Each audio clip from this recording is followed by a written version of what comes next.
Tonton video ini sampai selesai agar Anda tidak gagal paham.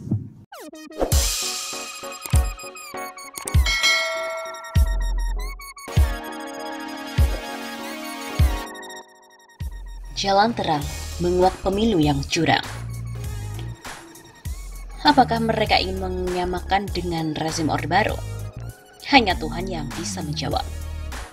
Tertangkapnya Komisioner KPU Wahyu Setiawan dalam operasi tangkap tangan KPK sudah pasti menjadi guncangan dahsyat dalam dunia kepemiluan di tanah air.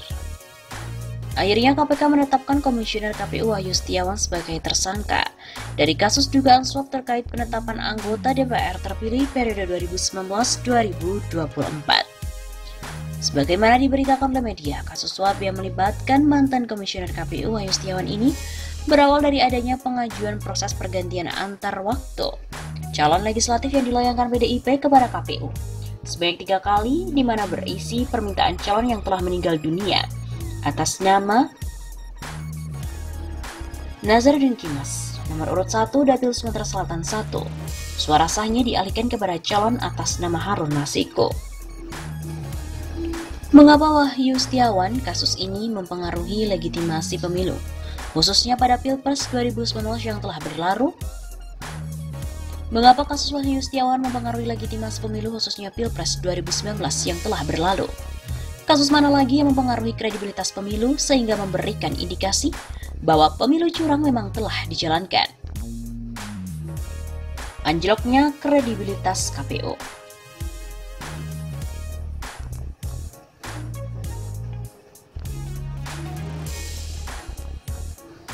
Penyelenggara pemilu termasuk KPU dituntut untuk bekerja secara independen dan juga profesional. Hal ini karena fungsi dan peran mereka merupakan penyelenggara sekaligus wasit, sehingga mesti menjunjung integritas untuk menciptakan pemilu yang jujur dan adil. Meski pemilu sudah usai dan telah melantik pemenang kontestasi, namun ada persoalan lain dari peristiwa kasus ini. Peristiwa ini selain akan menurunkan kepercayaan publik pada KPU, juga potensial menggerus bobot dan legitimasi hasil pemilu 2019. Filosof Franz Magnus Suseno dalam bukunya Etika Politik, Prinsip Moral Dasar Kenegaraan Modern membuat semacam patokan soal legitimasi negara bahwa setidaknya negara harus memiliki pengakuan dalam masyarakat. Pengakuan masyarakat terhadap hukum dan untuk menjamin keberlakuan hakikat negara. Negara berkuasa karena masyarakat mengakui kewenangannya. Itu sebabnya, kestabilan negara tergantung dari pengakuan wewenang oleh masyarakat. Pendek kata, minimnya pengakuan masyarakat maka berimplikasi atas legitimasi akan luntur atau sirna. Merujuk pendapat begawan filsafat tersebut, pemerintahan yang legitimate meski memiliki dukungan masyarakat secara luas. Pengakuan masyarakat terhadap hasil pemilu oleh sebab itu menjadi penting dan menentukan terhadap bobot dan legitimasi pemerintahan. Makin tinggi pengakuan masyarakat terhadap hasil pemilu, maka secara paralel legitimasi pemerintahan juga semakin tinggi. Begitu pula sebaliknya,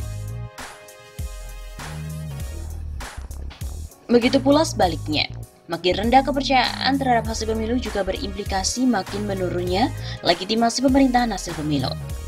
Pengaruh kasus Wahyu Setiawan terhadap legitimasi hasil pemilu tentu sangat bergantung sejauh mana modus operandi skandal memalukan itu.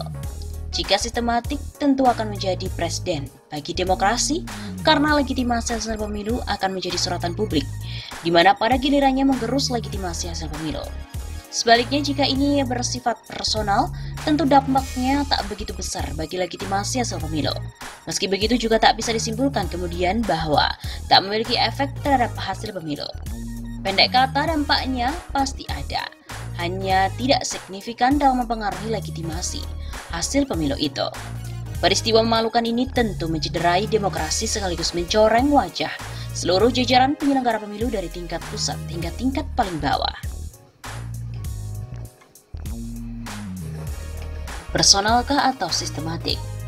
Diawali dengan keinginan DPP PDIP untuk mengajukan Harun Masiku sebagai anggota DPR menggantikan Nazarudin Kimas, caleg terpilih dari Dapil Sumatera Selatan yang wafat pada Maret 2019 atau sebelum dilantik. Padahal semestinya Rizky Aprilia yang menggantikan Nazarudin melalui jalur pergantian antar waktu. Lalu untuk menjegal Rizky, pengurus penting di DPP PDIP memerintahkan Doni seorang pengacara untuk mengajukan uji materi Pasal 54 Peraturan KPU Nomor 3 Tahun 2019 tentang pemungutan dan perhitungan suara ke Mahkamah Agung. Hasilnya MA mengabulkan gugatan itu yang pada pokoknya menetapkan partai sebagai penentu suara dan berhak untuk menunjuk anggota yang diinginkan dalam proses PAW. Artinya mengingkari asas proporsional terbuka, di mana anggota terpilih dan penggantinya hanya berdasarkan perolehan suara terbanyak. Berbekal putusan MA, DPP PDIP mengajukan Harun Masiku sebagai calon anggota DPR, pengganti almarhum Nasaruddin. Apesnya KPU tetap menolak bahkan menetapkan Rizky sebagai pengganti yang sah. Hal itu membuat PDIP meradang. PDIP kembali mengajukan permohonan fatwa MA dan sekaligus mengirimkan surat penetapan caleg ke KPU. Di sini sifat terukur dan sistematisnya sudah terpenuhi. Bagaimana dengan masifnya? Suap kepada Wahyu Setiawan diawali pada medio Desember 2019 ketika seorang memberikan uang sebesar 400 juta rupiah kepada Doni, Saiful, dan juga Agustiani. Nama terakhir adalah mantan anggota Bawaslu periode 2008-2013, bakal calon wali kota Depok dan 2 kali caleg PDIP. Dari duit 400 juta rupiah itu, Agustiani menyerahkan 200 juta rupiah kepada Wahyu. Tak lama kemudian setelah itu diduga Harun sendiri yang menyerahkan uang pada Saiful sebesar 850 juta rupiah melalui seseorang di kantor PDIP. Saiful juga disebut sebagai pihak swasta, lantas membagi uang itu. Doni diduga kebagian 150 juta, Agustiani 450 juta dan sisanya sebesar 250 juta konon untuk operasional. Uang 450 juta merupakan jatah Wahyu, namun sementara dikelola Agustiani sambil menunggu proses penetapan PAW di KPU. Lagi-lagi apes. Karena berdasarkan rapat pleno tanggal 7 Januari 2020, KPU kembali menjegal keinginan PDIP. Esoknya Wahyu menelepon Agustiani, meminta agar dana 450 juta yang dikelola. Usai transaksi, KPK pun menciduk Wahyu dan 2 anggota keluarganya Agustiani, Saiful, dan Doni di tempat yang berbeda. KPK kemudian menetapkan Wahyu, Saiful, Agustiani, dan Harun Masiku sebagai tersangka. Beredar informasi KPK juga sempat mengejar seseorang hingga ke PT IKA namun terhalang. Upaya KPK menggeledah kantor DPP PDIP pun juga terhambat. Menurut Sekjen PDIP Hasto Kristianto, pihaknya tidak menghalangi proses pemberantasan korupsi oleh KPK. Namun karena penyidik yang datang tidak dilengkapi surat tugas, Hasto menolak dilakukan penggeledahan dan penyingkiran kantor DPP PDIP. Dari konstruksi itu jelas jika upaya suap terhadap komisioner KPU sangat masif karena melibatkan banyak pihak dan orang-orang yang memiliki pengaruh. Terlebih jika rumor adanya peran pengurus penting partai terbukti. Namun demikian, kasus ini akan mendapat perlawanan yang hebat. Bahkan dalam proses OTT sempat terjadi insiden. Kabarnya saat menyambangi PT IKA, sejumlah penyidik KPK diminta tes urin dan disandra. Di samping itu ada pertanyaan menggelitik pada acara ILC TV One yang mengangkat topik kasus suap komisioner KPU yang terkena OTT. Pertanyaan itu disampaikan oleh Karni Ilyas kepada KPU. Gimana logikanya misal saya mau menyuap KPU dan baru memegang 1 orang komisioner, padahal ada 7 komisioner untuk membuat keputusan. Saya baru pegang 1 komisioner. Gimana logikanya saya sudah berani kasih 900 juta rupiah? Gimana ini logikanya? Tanya Karni Ilyas yang bikin KPU tak berkutik. Kejanggalan-kejanggalan yang terjadi terkait kasus tertangkapnya Wahyu Setiawan ini memunculkan kecurigaan adanya kecurangan serupa pada pelaksanaan pemilu sebelumnya, khususnya pelaksanaan Pilpres yang memang sudah santer dengan praktik kecurangan. Karena itu, pengamat politik Muslim Arbi menyebut kasus suap yang melibatkan komisioner KPU Wahyu Setiawan menjadi pintu masuk membongkar kebusukan Pilpres dan pemilu 2019. Muslim juga mengatakan Wahyu dan Hasto dalam kasus ini mengindikasikan mempunyai hubungan yang baik. Bisa jadi Wahyu menjadi penerima order memainkan suara pemilu dan Pilpres. Ia pun juga mengatakan publik tidak percaya Wahyu bermain sendirian dalam kasus itu. Sementara itu, wartawan senior Asyari Usman melalui akun Facebooknya juga mengatakan, setelah Wahyu Setiawan terkena OTT, kini muncul pertanyaan, kira-kira ada atau tidak sogok menyogok dalam penetapan hasil Pilpres? Bisakah diyakini para komisioner KPU bersih dari sogok menyogok? Selama ini masih belum ada bukti legalitas tentang orang-orang KPU yang diperkirakan rawan sogokan. Sekarang terbukti sudah. Para komisioner KPU pusat rawan terhadap sogokan dan ini yang diperhatikan oleh Wahyu Setiawan.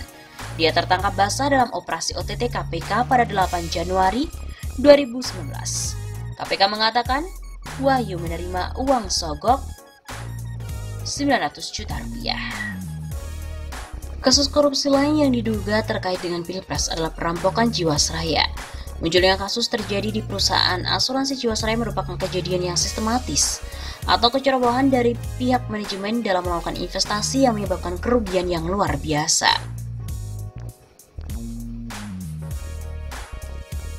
Permasalahan yang menimpa Jiwasraya semakin melebar kemana-mana dan berembus kabar dana milik perusahaan plat merah itu digunakan untuk kampanye Presiden Joko Widodo dalam Pilpres 2019 yang lalu. Terbukanya kotak Pandora. Munculnya kasus suap Wahyu Setiawan dan kasus Jiwasraya semakin menguatkan dugaan publik tentang terjadinya kecurangan pemilu saat Pilpres yang lalu. Dengan adanya kasus Wahyu Setiawan dan Jiwasraya, publik kemudian mulai mengaitkan kembali dengan pernyataan tim hukum 02 Bambang Wijoyanto. Ketua Tim Hukum Prabowo Sandi Bambang Wijoyanto atau BW mengatakan ada fakta terjadinya pengerusan dan penggelembungan suara dalam proses pemilu 2019. Yaitu hitungan tim IT internal kata BW ada pengerusan suara 02 sebesar lebih dari 2.500.000 dan penggelembungan suara sekitar di atas 20 juta. Kotak Pandora kecurangan Pilpres semakin terbuka manakala muncul berita heboh di medsos seputar nyasarnya WhatsApp pemilik lembaga survei ternama kepada Menko Luhut Panjaitan.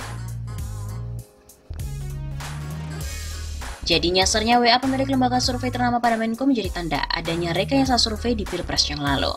Kini publik menanti dengan harap-harap cemas penyelesaian kasus-kasus yang muncul belakangan ini.